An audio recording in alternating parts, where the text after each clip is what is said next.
Hello friend, welcome to my channel JD science classes में आप सभी का स्वागत है। आज हम हिंदी की एक नई श्रृंखला विजय श्रृंखला प्रैक्टिस सेट लेकर आए हैं।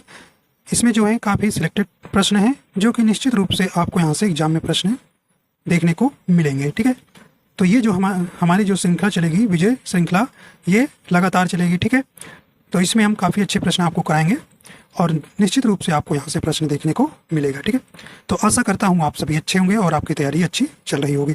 ठीक है भाई, देखिए पेपर जो है आपका बहुत आया पेपर खबर में, लेकिन अभी आपका पेपर निश्चित रूप से नहीं होने वाला है। ठीक है, अभी ये जो 4 कंपनी के पेपर कराने की इनकी जो योजना है वो सेलेक्ट करने में इनको समय लग सकता है। ठीक है, तो लेकिन आपको तैयारी करते रहना है। ठीक है भाई, चलिए आइए देखते हैं पहला प्रश्न है। ठीक है, पहला प्रश्न है यानी कि पश्चिमी हिंदी की कितनी बोलियां हैं, बताइए भी। तो पश्चिमी हिंदी की कितनी बोलियां हैं, तो पश्चिमी हिंदी के अंतर्गत कितनी बोलियां आती हैं, यानी कि 2, 5, 4 या 3। सही ऑप्शन आपका हो जाएगा। तो राइट आंसर कौन सा हो जाएगा भैया आप यहाँ पर? ऑप्शन नंबर इसका बी हो जाएगा 5। ठीक है, ऑप्शन बी आपका यहाँ सही हो जाएगा। कौन कौन सी आती हैं? देखिए खड़ी बोली आएगी। ठीक है, खड़ी बोली, और कौन? ब्रजभाषा, ब्रजभाषा, और कौन सी आएगी? कन्नौजी। ठीक है, कन्नौजी आएगी, और कौन? बुंदेली आएगी, बुंदेली, और कौन? बांगरू। ठीक है, बांगरू। तो ये आपको यहाँ पर ध्यान देना है। देखो बांगरू को हरियाणवी भी कहते हैं, इसको आपको याद रखना है। ठीक है, हरियाणवी। ठीक है, ये भी आपको ध्यान रखना है। ठीक है, बांगरू को। और खड़ी बोली को क्या कहते हैं? कौरवी भी कहते हैं। ठीक है, कौरवी। तो ये भी आपको ध्यान रखना है, ये आपको ध्यान। ठीक है, तो पश्चिमी हिंदी के अंतर्गत 5 भाषाएं, 5 बोलियां आती हैं। कौन कौन सी? खड़ी बोली, ब्रजभाषा, कन्नौजी, बुंदेली और बांगरू। ठीक है, तो इस प्रकार आपका ऑप्शन नंबर बी सही आ जाएगा। ठीक, तो हिंदी भाषा की कुल कितनी उपभाषाएं आपसे पूछा जाए तो 5 उपभाषाएं हैं। ठीक है, कौन कौन सी भाई? 5 उपभाषाएं कौन कौन सी, ये आपको याद रखना है। पूर्वी हिंदी, पश्चिमी हिंदी, बिहारी हिंदी, राजस्थानी हिंदी और पहाड़ी हिंदी। तो ठीक, तो इसमें आपको इतना आपको ध्यान रखना है। ठीक है, चलिए आइए देखते हैं अगला प्रश्न है। अगला कहने की खड़ी बोली हिंदी का अन्य सही नाम आपको बताना है, क्या है? यहाँ पे आपका सही ऑप्शन हो जाएगा। ठीक है, राइट आंसर आपका कौन सा हो जाएगा? तो सही ऑप्शन कौन सा हो जाएगा? ऑप्शन सी हो जाएगा, कौरवी। ठीक है, तो खड़ी बोली हिंदी का अन्य सही नाम क्या है? कौरवी। तो ऑप्शन नंबर यहाँ पे सी आपका सही हो जाएगा। आपसे पूछे कि कौरवी भाषा जो है किस हिंदी उपभाषा के अंतर्गत आती है, तो ये आप बताएंगे पश्चिमी के अंतर्गत आती है। ठीक, तभी आपको बताया। और यहाँ आपसे पूछा जाता है खड़ी कौरवी जो बोली है उसकी उत्पत्ति किससे हुई है, तो ये आपको याद रखना है सौर सेनी से। ठीक है, सौर सेनी से। ठीक है, ये आपको ध्यान रखना है। और आपसे पूछेगा कि पश्चिमी हिंदी की उत्पत्ति किससे हुई, तो सौर सेनी से। ठीक है, तो ये आपको ध्यान रखना है। तो ऑप्शन सी आपका बिल्कुल यहाँ सही हो जाएगा। आइए देखते हैं अगला है। अगला आपसे कहा जा रहा है निम्न में कौन सा वर्ण घोष है, आपको घोष बताना है। ठीक है, तो यहाँ पे आपका राइट आंसर हो जाएगा। चलिए भाई करें कि ग, च, ख और का, इनमें कौन सा हो जाएगा आपका?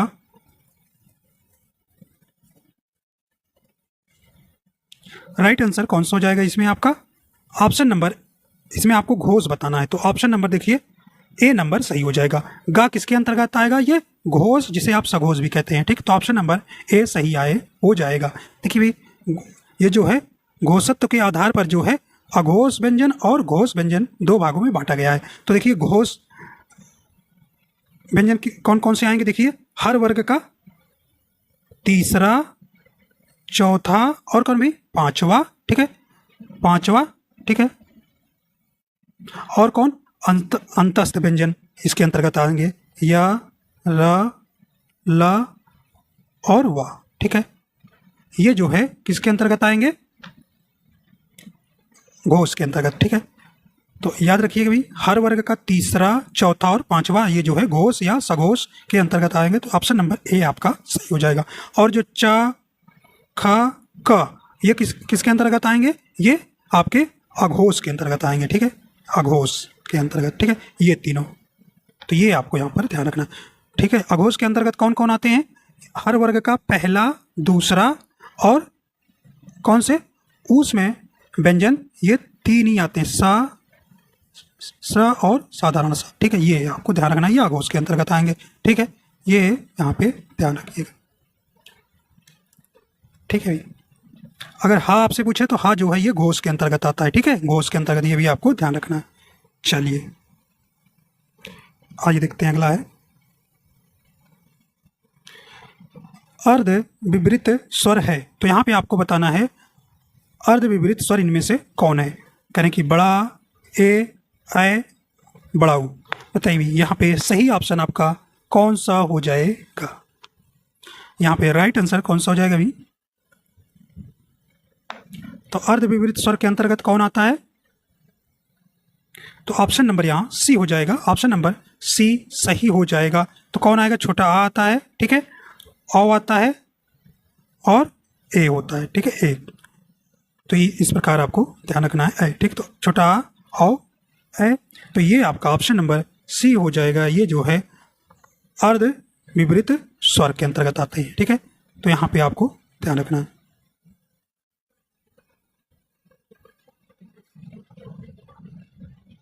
अगला देखते हैं, करें कि प्रख्यात में कौन सा उपसर्ग है? तो आप जानते हैं उपसर्ग जो है किसी मूल शब्द के पहले लगता है। तो बताइए भाई, प्रख्यात, देखिए ख्यात जो है आपका मूल शब्द हो गया और प्र जो है क्या हो गया? उपसर्ग हो गया। राइट आंसर कौन सा हो जाएगा भाई? यहाँ पे ऑप्शन नंबर ए हो जाएगा, ऑप्शन नंबर ए आपका बिल्कुल सही हो जाएगा, ठीक है। आइए देखते हैं, अगला देखते हैं, करें कि आगमन में उपसर्ग है। आपको आगमन में उपसर्ग बताना है। चलिए भाई सही ऑप्शन हो जाएगा, करें कि बड़ा, छोटा, आग या मन। सही ऑप्शन हो जाएगा, ऑप्शन नंबर ए हो जाएगा, बड़ा आ, ठीक। तो बड़ा आ जो है आपका क्या हो गया? उपसर्ग हो गया और गमन मूल शब्द हो गया।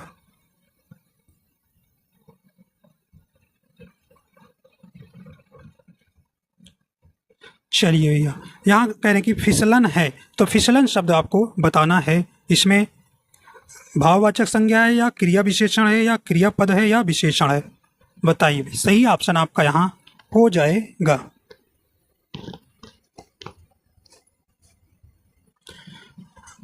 कौन सा हो जाएगा यहाँ पे? तो यहाँ पे राइट आंसर हो जाएगा, ऑप्शन ए हो जाएगा, इसमें भाववाचक संज्ञा है, ठीक है। तो ऑप्शन नंबर ए आपका सही हो जाएगा।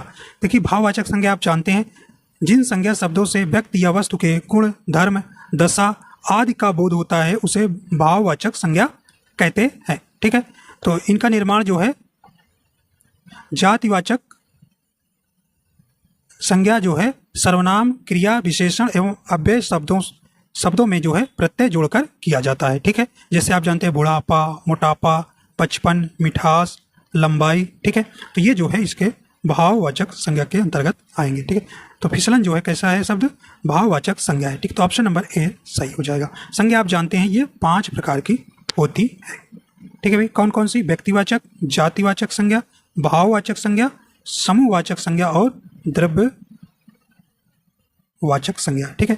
तो ऑप्शन ए आपका बिल्कुल सही हो जाएगा। आइए देखते हैं अगला है, आपसे यहाँ पूछा जा रहा है निम्न में संज्ञा शब्द है। अब बताइए भाई संज्ञा शब्द है इसमें कौन सा? करें कि सभा, गहरा, हरा, पतला। देखिए गहरा, हरा, पतला ये विशेषण हो जाएगा, ठीक है। तो ऑप्शन नंबर 1 ही आपका चल रहा है, ऑप्शन ए हो जाएगा, सभा। देखिए सभा जो है आप जानते हैं, सभा जो है ये किसको व्यक्त करता है? ये समूहवाचक संज्ञा को, ठीक है। सभा जो कैसी संज्ञा है? समूहवाचक संज्ञा है। समूहवाचक संज्ञा क्या होती है भाई?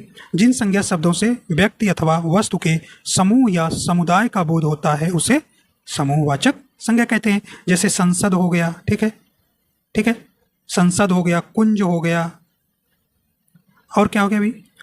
परिषद हो गया, ठीक है, परिषद हो गया। आप कक्षा जानते हैं, कक्षा में कई लोग होते हैं। सेना हो गया, ठीक है, मंत्री परिषद हो गया, पुस्तकालय हो गया, भीड़ हो गया, भीड़ में आप जानते हैं कई लोग होते हैं। गिरोह हो गया, गिरोह कहते हैं, ये गिरोह था भाई, गिरोह, मंडल, गुच्छा, तो ये कैसे आएंगे? ये समूहवाचक संज्ञा के अंतर्गत आएंगे। ठीक है, चलिए आइए देखते हैं अगला है। चलिए भाई अगला देखते हैं, पुरुषवाचक सर्वनाम के कितने भेद होते हैं। आइए देखते हैं, पुरुषवाचक सर्वनाम के कुल कितने भेद होते हैं, ये हमको बताना है। ठीक है, तो पुरुषवाचक सर्वनाम के कह रहे हैं कि 4 होते हैं, 3, 7, 2।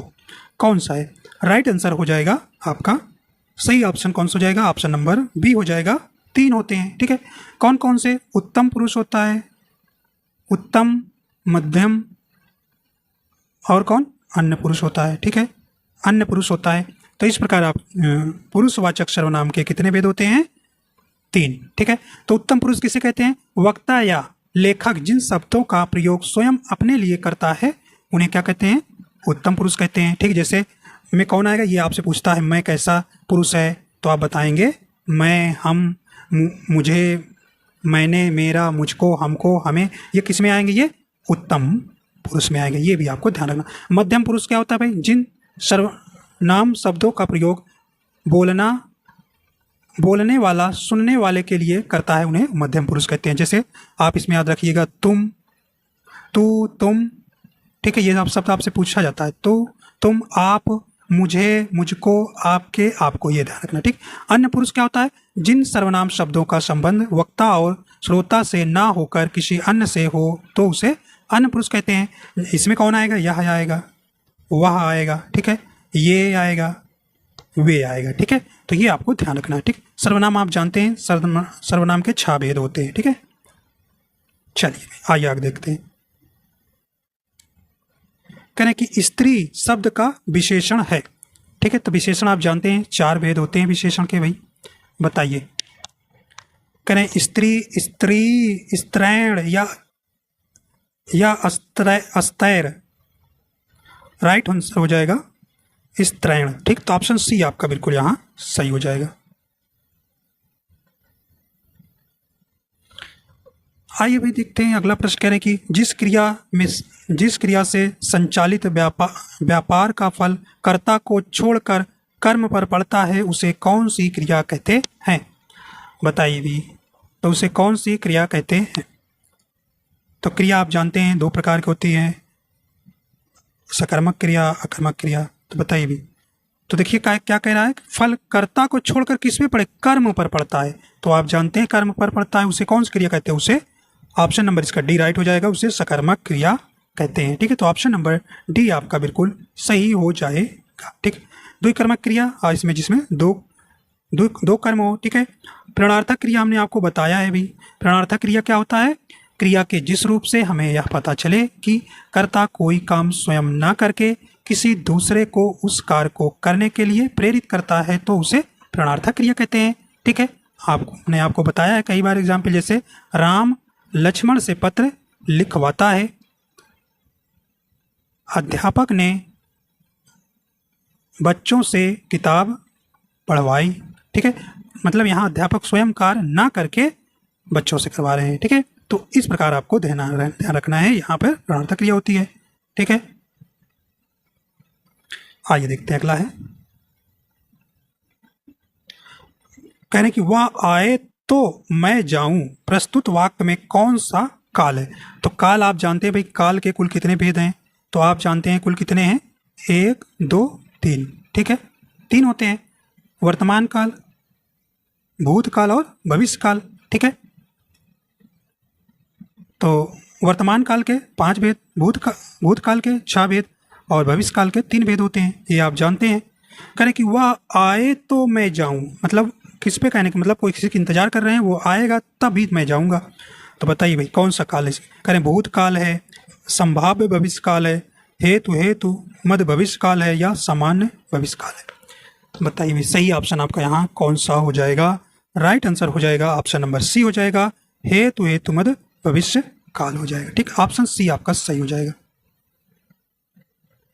आइए देखते हैं अगला है।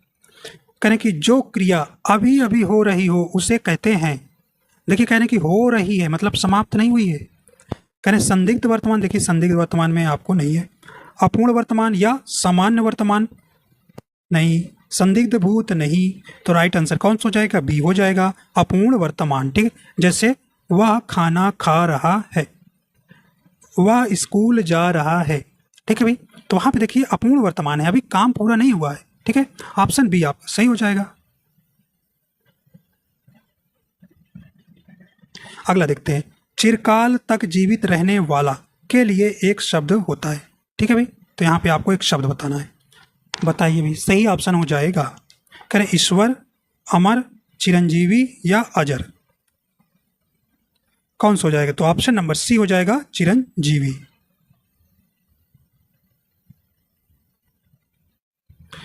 कहने कि जो अपने स्थान या स्थिति से अलग ना किया जा सके उसके लिए एक शब्द आपको बताना है। करें कि अटूट, अटल, अच्युत या अदेय, कौन सा हो जाएगा आपका? राइट आंसर हो जाएगा यहाँ पे आपका ऑप्शन नंबर सी। ठीक है, आइए देखते हैं, एक मुहावरे से प्रश्न है। करें कि शैतान की आंत, शैतान की आंत इस मुहावरे का उपयुक्त अर्थ है। यहाँ पे आपका सही ऑप्शन हो जाएगा भी। राइट आंसर कौन सा हो जाएगा?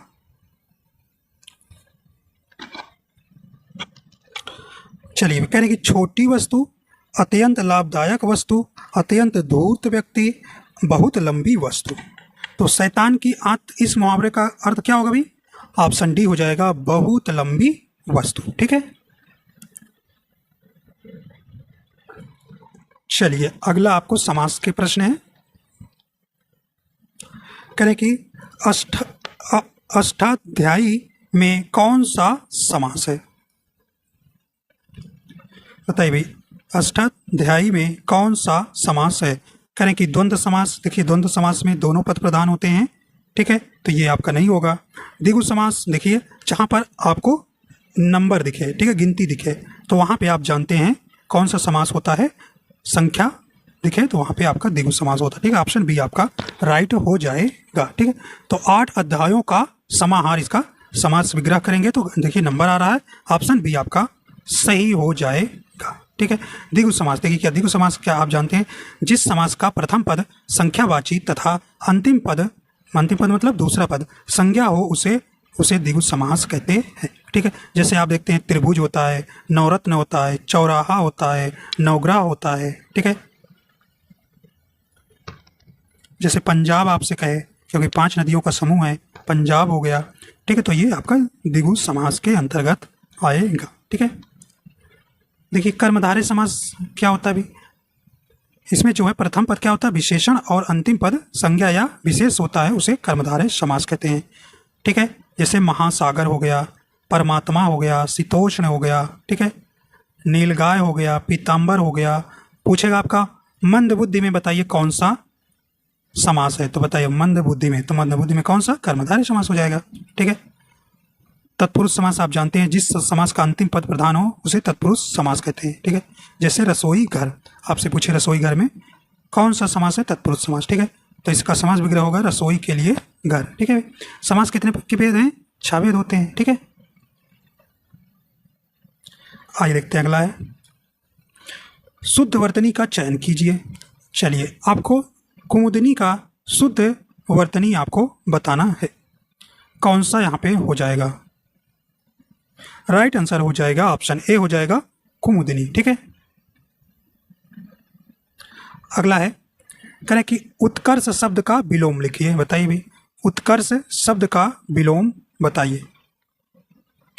तो यहाँ पे राइट आंसर हो जाएगा, तो इसका राइट आंसर हो जाएगा सी नंबर, अपकर्ष। अगला है, अनुचित विकल्प जोड़ा कौन सा है? ठीक है, अनुचित विकल्प आपको चुनना है। देखिए कटु का मधुर ये आपका सही है, अनुराग का विराग सही है, अल्पज्ञ का बहुज्ञ सही है। देखिए उन्नत का उन्नति कर रहे हैं तो ये नहीं सही, तो ये ऑप्शन डी हो जाएगा। ठीक है, उन्नत का क्या हो जाएगा? अवनति, अवनति, विलोम शब्द आपको ये सब बताना है। ठीक है, तो ऑप्शन डी आपका यहाँ बिल्कुल सही हो जाएगा। आइए देखते हैं, करेंगे इनमें से कौन सा शब्द कनक का समानार्थी नहीं है? बताइए। करें सोना, देखिए सोना होता है, धतूरा होता है और गेहूं होता है, लेकिन मक्का नहीं होता। ऑप्शन बी आपका बिल्कुल यहाँ सही हो जाएगा। देखिए कनक के अनेकार्थी शब्द होते हैं, आपको याद रखना है। देखिए धतूरा होता है, सोना, गेहूं, देखिए पलाश, पलाश, खजूर, ठीक है, टेसू। तो ये आपको ध्यान रखना है।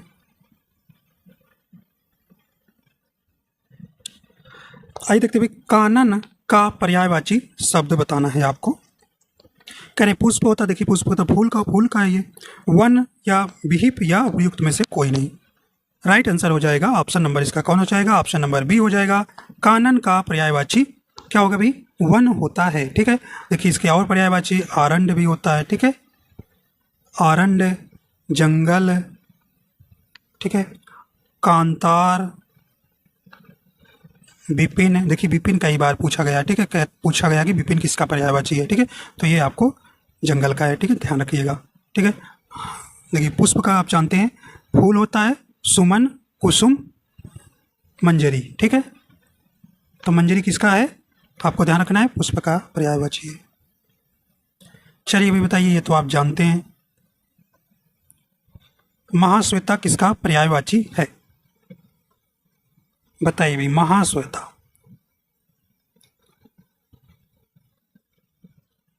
किसका है ये? ऑप्शन नंबर इसका सी सही हो जाएगा, सरस्वती का, ठीक है। महाश्वेता किसका पर्यायवाची है? सरस्वती का, ठीक है। तो इस भारती, भारती भी होता है भाई, और क्या होता है? वाग्देवी होता है, और क्या होता है? ज्ञानदा होता है, ज्ञानदा। हंसवाहिनी आप जानते हैं, ठीक है, वागेश्वरी होता है, ठीक है भाई, वागेश्वरी। और क्या होता है? वीणा पाणी, ठीक है। आइए देखते हैं अगला। देखिए अंक वाला बहुत ही इंपॉर्टेंट है ये प्रश्न, आपसे अंक शब्द का अनेकार्थी बहुत बार परीक्षा में आया हुआ है, और शायद आपकी परीक्षा यूपीपी में भी पूछा गया था, ठीक है। चलिए भाई बताइए, तो अंक शब्द का अनेकार्थी शब्द, देखिए नहीं वाला बताना है। देखिए गोंद होता है, संख्य या संख्या होता है भाई, चिन्ह होता है, ठीक, तो अंग नहीं होता। ऑप्शन डी आपका यहाँ सही हो जाएगा, ठीक है, तो ये आपको ध्यान रखना है। देखिए भाग्य भी होता है, भाग्य होता है, नाटक होता है, ठीक है, नाटक का एक खंड होता है, तो ये आपको ध्यान रखना है, अंक का अनेकार्थी शब्द है, ठीक है। आइए देखते हैं अगला। कह रहे हैं कि शिव का कौन सा अर्थ नहीं है? नहीं वाला बताना है। चलिए भाई, करें महादेव, पशुपति, शंकर, चक्र, पाणी। देखिए महादेव होता है, पशुपति होता है, शंकर होता है, चक्र पाणी नहीं होता। ऑप्शन डी आपका यहाँ सही हो जाएगा। या फिर किसका होता है चक्र पाणी? ये विष्णु का होता है, ठीक है भाई, तो ऑप्शन डी आपका बिल्कुल यहाँ सही हो जाएगा। निम्नलिखित में से कौन सा शब्द तस्यम नहीं है? चलिए भाई बताइए, तस्यम आप वाला शब्द नहीं वाला। करें नरक, स्वर्ग, खग, पुहुमी। तो यहाँ राइट आंसर हो जाएगा आपका ए नंबर, नरक, ठीक है। नरक का तस्यम नरक होता है, ठीक है, तो ये आपको ध्यान रखना है।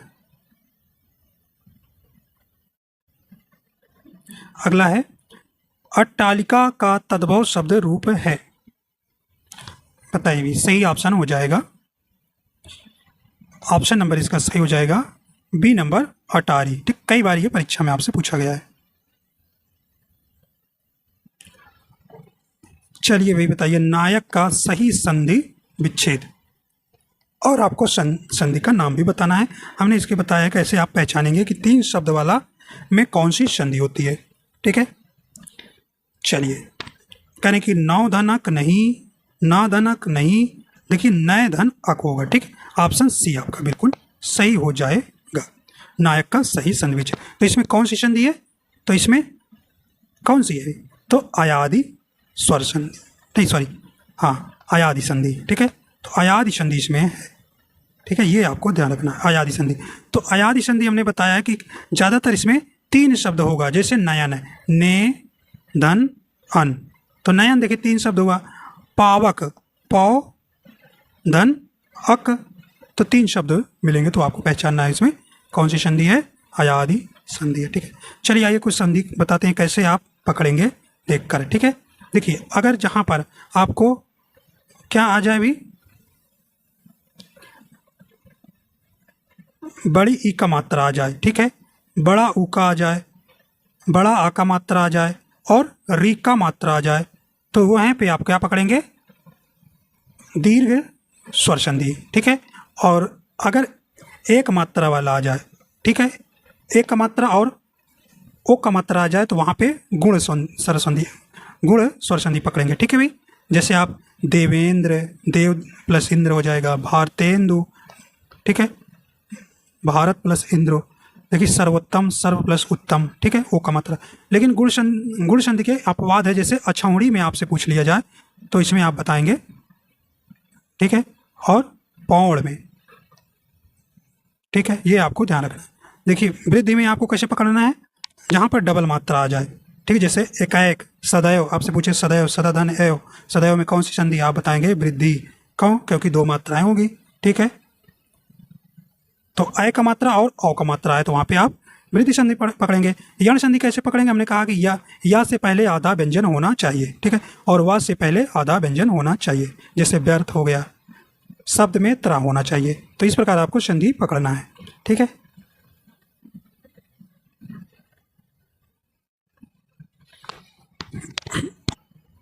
कहने की तरनी तनुजा तट तमाल तरुवर बहु छाए में कौन सा अलंकार है, ये आपको बताना है। इसमें अलंकार देखिए, इसमें देखिए ता की क्या हुई है, आवृत्ति हुई है, और आप जानते हैं जिसमें वर्णों की आवृत्ति बार बार हो वहाँ पे कौन सा अलंकार होता है, वहाँ कौन सा अलंकार होता है, वहाँ अनुप्रास अलंकार होता है, अनुप्रास अलंकार, ठीक है। तो तरनी तनुजा तट तमाल तरुवर बहु छाए में कौन सा अलंकार है, अनुप्रास अलंकार है, ठीक है। तो ऑप्शन नंबर ए आपका बिल्कुल यहाँ सही हो जाएगा। देखिए रूपक अलंकार क्या होता है भाई, जहाँ पर उपमेय और उपमान में कोई अंतर ना दिखाई दे, या जहाँ उपमेय ही उपमान मान लिया जाए वहाँ रूपक अलंकार होता है। जैसे आपने उदाहरण सुना होगा, चरण कमल बंधो हरि राय, मैया मैं तो चंद्र खिलौना लयो, ठीक है। तो ये आपको ध्यान रखना है, ठीक है। यमक अलंकार आप जानते हैं, ठीक है। आइए देखते हैं, अगला है उत्प्रेक्षा। देखिए उत्प्रेक्षा से भी प्रश्न आप बनता है, जहाँ उपमेय में उपमान की संभावना प्रकट की जाए वहाँ उत्प्रेक्षा अलंकार होता है। तो यहाँ पर पहचानेंगे जनु, जानो, मनु, मनु, मानो, ठीक है, मनहु, जान, ठीक है, ज्यों, ये शब्द आपको ध्यान रखना है, वहाँ पे आपको उत्प्रेक्षा अलंकार पकड़ना है, ठीक है।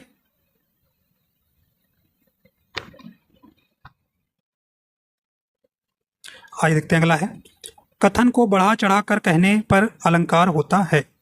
तो ये आप जानते हैं भी, जहाँ पर लोक सीमा से कुछ ज़्यादा या बढ़ा चढ़ा कर बात कही गई हो वहाँ कौन सा अलंकार होता है, तो वहाँ पे कौन सा होता है भी, तो वहाँ पे ऑप्शन नंबर सी हो जाएगा, अतिशयोक्ति अलंकार होता है ना। तो जैसे इसका आपने सुना होगा कि आगे नदियाँ बड़ी अपार, घोड़ा कैसे उतरे पार, राणा ने सोचा इस पार, तब तक चेतक था उस पार, ठीक है।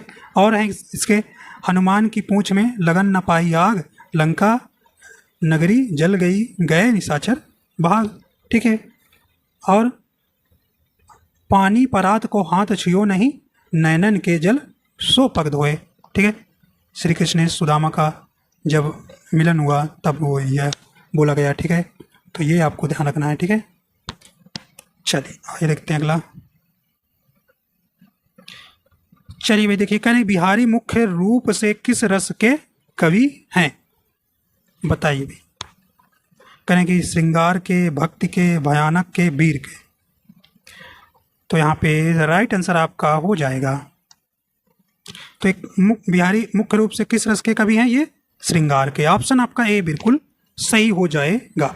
ये शांत के भी ऑप्शन में आपको देखिए, शांत के भी थे और करुण के भी, ये भी माने जाते हैं, लेकिन मुख्यतः अगर पूछे तो आप क्या, श्रृंगार रस लगाएंगे, ठीक है। तो आप जानते हैं रसों की संख्या कितनी है, 9 होती है। अस्थाई भाव भी इनके 9 है, और श्रृंगार रस के अस्थाई भाव आप जानते हैं क्या होता है, रति होता है, ठीक है।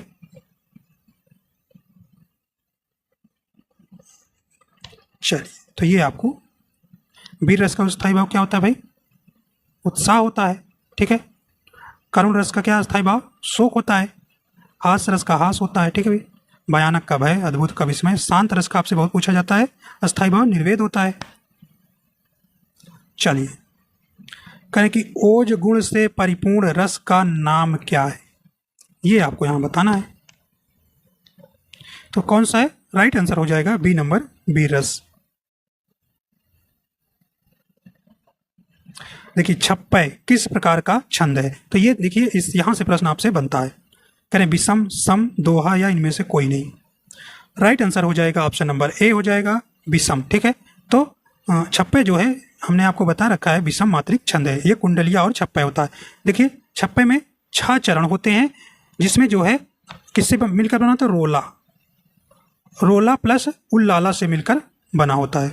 उल्लाला से मिलकर यह जो है छप्पे बना होता है। ठीक है, शुरुआती के जो है 4 चरण जो है रोला के होते हैं, जिसमें 24-24 मात्राएं होती है। ठीक है, और उल्लाला में जो कि अंतिम 2 चरण जो है 26-26 या 28-28 मात्राएं होती हैं। ठीक है, ये आपको ध्यान रखना है। और 28-28, ठीक है, तो ये आपको यहाँ पर ध्यान रखना है। ठीक है, तो आपको याद रखना है विषम मात्रिक में कुंडलिया और छप्पे आता है। ठीक है भाई, आइए कुछ बताते हैं यहाँ पे आपको कौन से सममात्रिक छंद है और कौन अर्ध सममात्रिक छंद है। देखिए सममात्रिक में चौपाई आएगा। ठीक है, चौपाई आएगा। कौन? चौपाई, रोला और कौन? गीतिका और हरिगीतिका। ठीक है, हरिगीतिका। इसमें चौपाई में 16-16 मात्राएं होती है। ठीक है, रोला में 24, गीतिका में 26, हरिगीतिका में 28। ठीक है, तो ये आपको ध्यान रखना है। तो ये किस में आएगा? ये सममात्रिक है। कैसे हैं? सममात्रिक में है। और भाई देखते हैं अर्ध सममात्रिक में। अर्ध सममात्रिक में कौन आएगा? दोहा। दोहा जिसमें आप 13-11,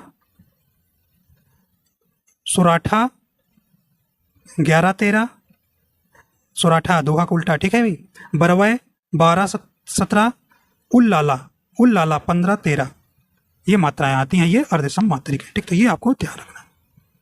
चलिए आइए देखते हैं अगला। अगला आपसे कह रहे हैं कि हरि गीतिका के प्रत्येक चरण में कितनी मात्राएं होती हैं। अभी आपको बताया भाई हरि गीतिका में कितनी होती हैं। देखिए 24 में तो किस में होती है? रोला में होती हैं। और डी नंबर सही हो जाएगा। हरि गीतिका में 28 मात्राएं होती हैं।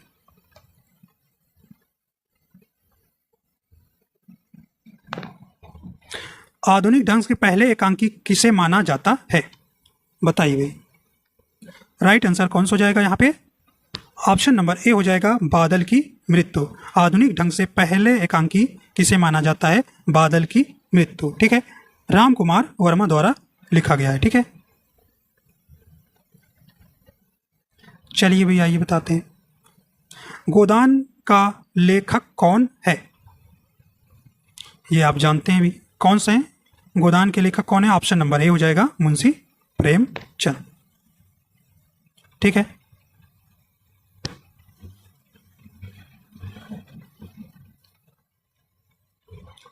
अगर आपसे प्रथम एकांकी पूछे तो एक घूंट। ठीक है, अगर आपसे प्रथम एकांकी पूछे तो क्या बताएंगे? प्रथम एकांकी कौन थी? एक घूंट, जयशंकर प्रसाद द्वारा रचित 1929 में। ठीक है, हिंदी साहित्य का आधुनिक काल समानता कब से माना जाता है?